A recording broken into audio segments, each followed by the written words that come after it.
Bismillahirrahmanirrahim. Assalamualaikum warahmatullahi wabarakatuh.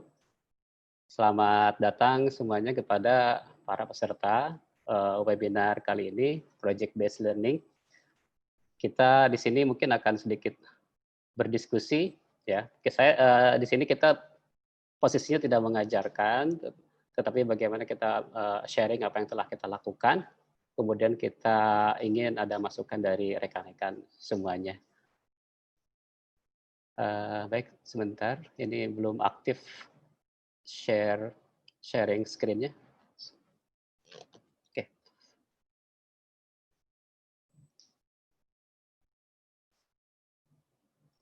Baik, ini mungkin sebenarnya hanya cerita tentang konsep, bisa dibaca sebenarnya ya, tidak perlu dikuliahkan atau tidak perlu dijelaskan. Mungkin sudah mudah untuk dibaca. Tetapi untuk pengantar sebelum Pak Henda berbicara tentang konsep teknis biar nyambung gitu ya. Nanti ada baiknya saya sedikit menjelaskan tentang konsepnya. Jadi sebenarnya project based learning ini yang kita lakukan itu diawali dengan beberapa hal yang memotivasi kita untuk berubah gitu dari sisi pola pembelajaran. Jadi banyak mahasiswa yang tertarik pada engineering, tapi ternyata ketika sudah kuliah di kelas, wah ini kok belajar teori ya, matematika kok ini pelajaran integral, pelajaran dan lain sebagainya. Ukur listrik yang nggak tahu ini untuk apa fungsinya. Kemudian juga seperti Pak Eko bilang tadi, bahwa di Polibatam sendiri mahasiswa dituntut untuk membuat robot kepentingan kontes.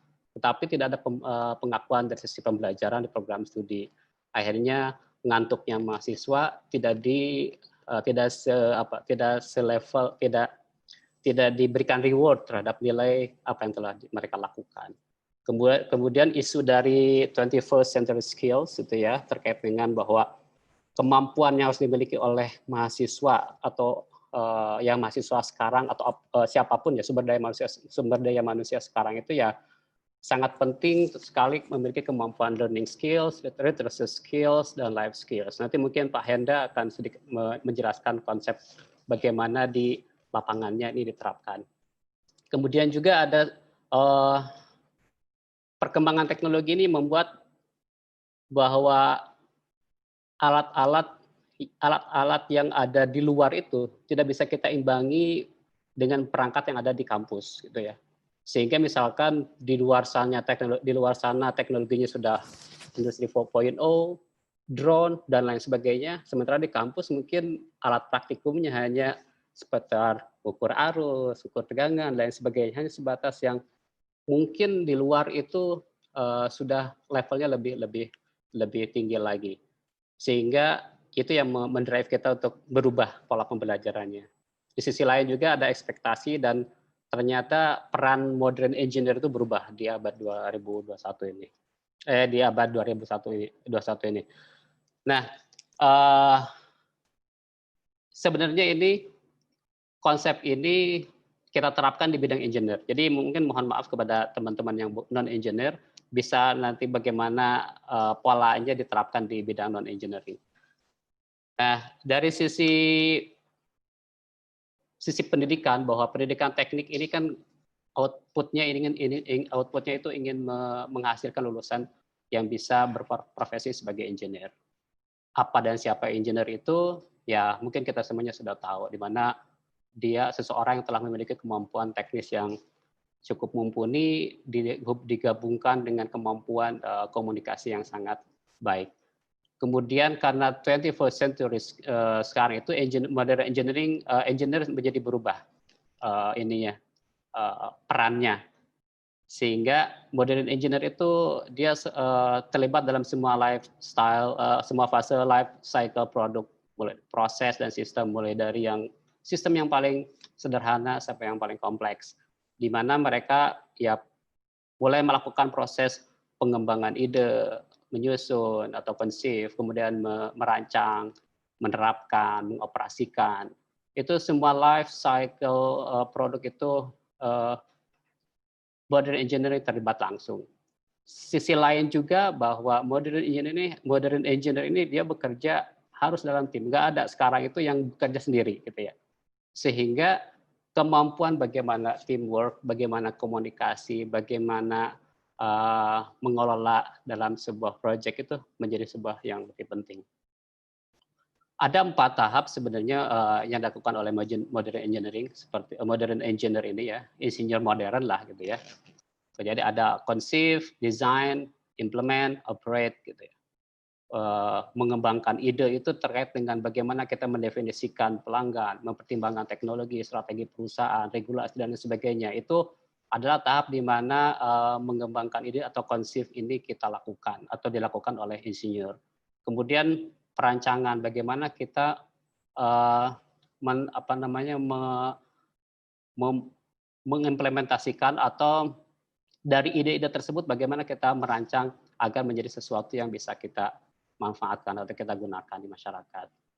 Kemudian implementasi, tahap implement ini bagaimana kita mentransformasi dari hasil rancangan ini menjadi sebuah produk yang akan kita buat. Mulai dari hardware, software coding, pengujian, dan validasi. Yang pada terakhirnya adalah operate, bagaimana kita bisa engineer-nya atau insinyur ini bisa menggunakannya diterapkan di masyarakat, kemudian memelihara, mengembangkan, mengupgrade, bahkan mungkin di satu titik ini produk ini harus retire gitu ya. Kemudian ini sekilas mappingnya antara insinyur modern itu apa yang dia kerjakan, terus outputnya seperti apa. Mulai dari tahap conceive, design, implement, dan operate, itu bagaimana pemetaannya gitu ya. Nah, dari hal-hal tersebut, maka apa yang harus kita lakukan gitu ya. Bahwa ternyata mahasiswa yang kita didik itu karena kita berprofesinya ingin menghasilkan sebuah insinyur atau engineer, sehingga ini ya mahasiswa harus memiliki keahlian secara teknis yang mumpuni, kemudian bisa bertanggung jawab secara sosial, dan juga harus memiliki kemampuan untuk terus berinovasi. Yang pada akhirnya yang kita lakukan adalah bagaimana kita mereformasi metode pembelajaran yang kita laksanakan, yang dulu telah kita laksanakan gitu ya. Sebenarnya ada dua pertanyaan sebelum kita mereformasi pembelajaran ini. Pertama itu apa sih set lengkap pengetahuan, skills, dan sikap yang harus dimiliki mahasiswa ketika mereka akan meninggalkan kampus. Kemudian pada level kemahiran seperti apa? Gitu. Itu menjadi pertanyaan pertama. Kemudian yang kedua, bagaimana kita bisa memastikan bahwa mahasiswa tersebut mempelajari keterampilan yang dibutuhkan. Jadi pertama kita harus mengetahui apa full set dari pengetahuan keterampilan yang harus dimiliki mahasiswa ketika mereka lulus. Yang kedua, kita tuh harus memastikan bahwa mereka itu mempelajari keterampilan yang dibutuhkan ketika selama proses pembelajaran. Nah, akhirnya kita bereksperimen menggunakan metode pembelajaran project based learning gitu ya. Apa sih project based learning ini atau pembelajaran berbasis proyek ini? Ini sebenarnya kita merubah cara berpikir dalam kita mengajar. Bahwa secara tradisional dulu kan bahwa dosen adalah sebagai sentris, sebagai pusat pembelajaran. Nah, sekarang itu kita ingin mengubah bahwa kita ingin mengencourage mahasiswa untuk aktif terlibat langsung dalam proses belajar mengajar dengan memanfaatkan seluruh ketersediaan teknologi yang ada, sehingga kemampuan keterampilan abad 21 ini seperti yang tadi ya, life skills, kemudian literacy skills, kemudian learning skills itu yang harus menjadi sumber pembelajaran bagi mahasiswa. Nah, kenapa kita menggunakan project based learning ini? Ya, kita tahu bahwa dengan menggunakan konsep PBL ini, jadi kurikulumnya bisa jadi terintegrasi, gitu ya. Tidak masing-masing. Artinya seluruh elemen capaian pembelajaran itu saling mendukung untuk membentuk secara langsung dalam proses belajar mengajar. Kemudian dari sisi lain juga dengan PBL ini, mahasiswa diberikan kekayaan pengalaman kemudian dalam merancang dan mengimplementasikan.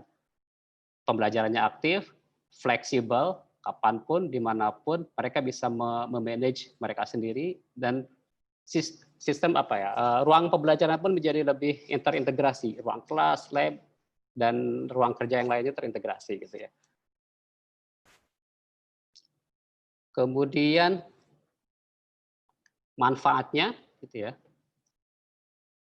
Manfaat dengan kita menerapkan PBL ini diharapkan bahwa dengan PBL ini bisa meningkatkan dokumentasi pengetahuan dan keterampilan baru. Karena proyek ini kan mungkin dari tahun ke tahun berubah. Tingkat kesulitannya berubah, kompleksitas berubah, dan lain sebagainya berubah, teknologi berubah, sehingga dokumentasi pengetahuan itu semakin meningkat gitu ya. Kemudian keterampilan bagi mahasiswa pun semakin meningkat. Tidak itu saja gitu. Kalau yang tradisional kan yang dipelajari itu terus ya. Mungkin karena keterbatasan peralatan. Tapi kalau dengan proyek kita dituntut bisa membuat sesuatu yang memang selalu berubah di luar gitu. Kemudian kita pun dengan PBL bisa mengkomunikasikan alasan dan relevansi apa yang dipelajari mahasiswa. Dulu mungkin ketika belajar di kelas, mungkin di level teori misalkan ya tentang kalkulus atau persamaan diferensial. Kadang kita bingung, ini untuk apa sih belajar persamaan diferensial? Ini untuk di level teknik ya, contohnya. Kenapa kita harus menurunkan persamaan dan simbol semuanya nggak jelas dan sebagainya. Nah dengan PBL kita bisa mengkomunikasikan bahwa ini loh persamaan diferensial itu digunakan untuk sistem atau perangkat yang memang bergerak, contohnya robot. Ketika kita ingin menganalisa kestabilan, ketika kita ingin merancang sebuah sistem yang bergerak, maka kita harus bisa merumuskannya dalam sebuah persamaan diferensial, sehingga alat yang kita rancang itu menjadi lebih baik.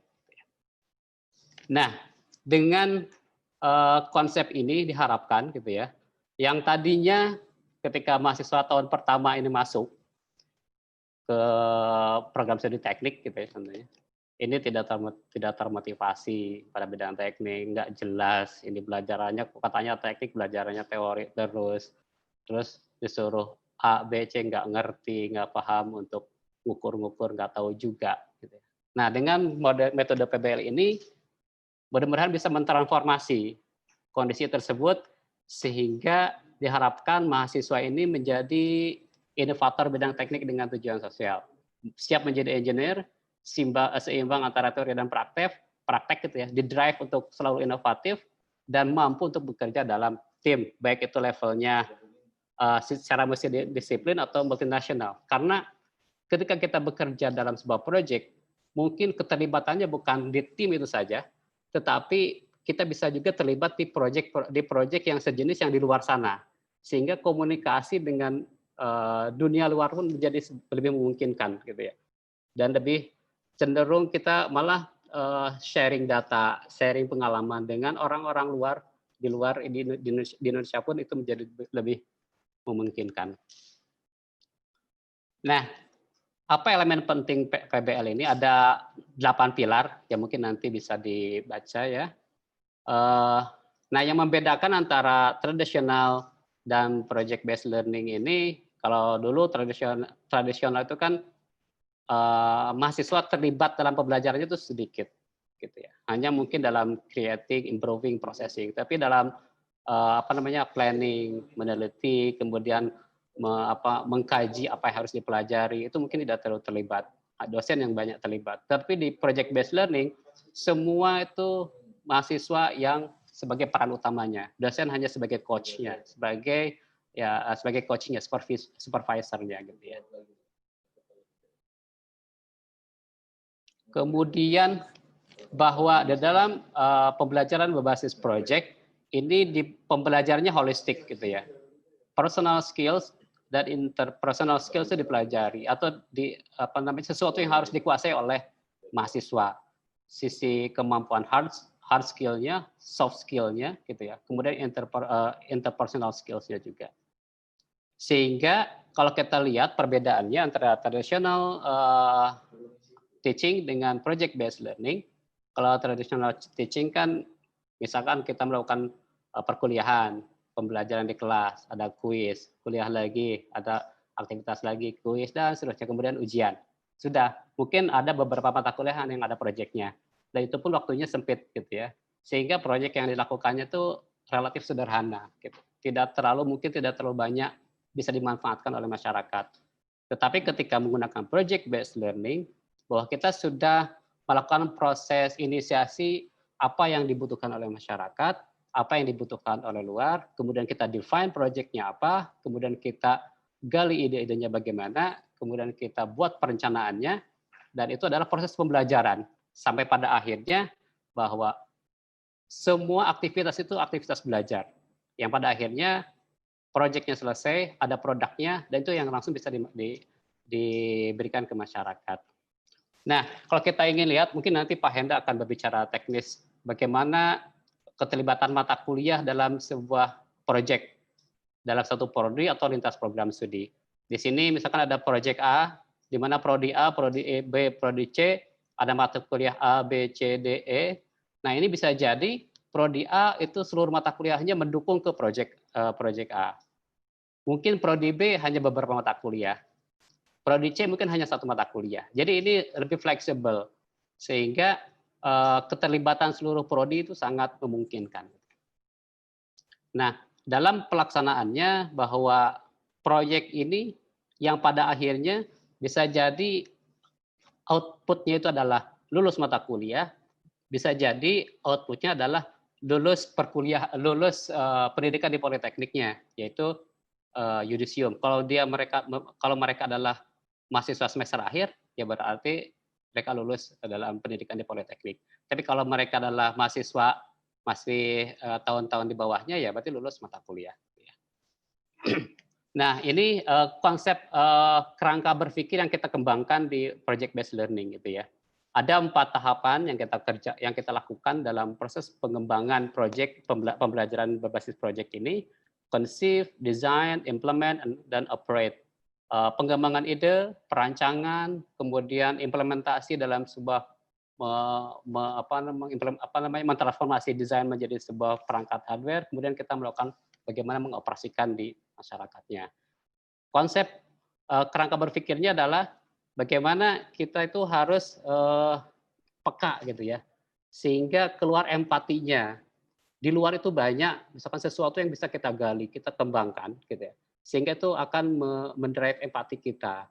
Dari empati tersebut itu akan keluar ide-ide bagaimana kita bisa menjawab sesuatu yang ada di luar tersebut. Nah, di sana ide-ide tersebut kita lakukan prototyping, yang dimana ada iterasi bagaimana kita memperbaiki prototypingnya. Gitu. Nah, ini kita lakukan semuanya prosesnya di project based learning. Nah, ternyata untuk kita bisa melakukan metode pembelajaran project based learning itu sedikit berbeda dengan pembelajaran tradisional dari sisi ruang kerjanya. Jadi ada essential attributes, artinya komponen penting dalam proses ruang kerja di proses pembelajaran PBL ini. Jadi di ruang kerjanya itu harus bisa mengencourage hands-on learning dari mahasiswa, baik itu pembuatan produk, proses, sistem desain, implementasi. Tetapi di waktu yang sama juga harus juga bisa mengakomodasi bagaimana kita itu melakukan pembelajaran yang multidisiplin juga, interdisciplinary knowledge juga. Artinya bagaimana kita bisa berinteraksi dengan orang lain dan lain sebagainya. Jadi di sini adalah konsep ruang kerja yang diperlukan ketika kita merunning project based learning, di mana ruang kerja ini harus bisa mengakomodasi 4 tahap tadi, conceive, di mana ruang kerjanya harus memungkinkan mahasiswa itu membayangkan sistem baru, mencapai pemahaman kebutuhan pengguna, mengembangkan konsep. Mereka juga harus bisa mendorong, ruang tersebut harus bisa mendorong bagaimana mengembangkan konseptual dan refleksi. Mungkin di sini ruangannya bisa jadi hanya ruangan untuk berdiskusi, komputer, whiteboard, akses kepada digital learning, digital resources gitu ya. Kemudian ruangan untuk desain juga harus tersedia juga untuk melakukan proses perancangan. Implementasinya juga adalah workshop-nya gitu ya. Kalau implementasinya bagaimana itu ada mesinnya juga harus ada, kemudian solderingnya juga harus ada kalau di bidang teknik. Kemudian operate-nya, bagaimana itu ruangan di mana kita bisa melakukan proses uji coba atau merunning sistem atau produk yang kita telah buat. Mungkin itu yang bisa saya sampaikan, gambaran besar terkait dengan project based learning. Nanti secara technically akan dibahas oleh Pak Hendawan.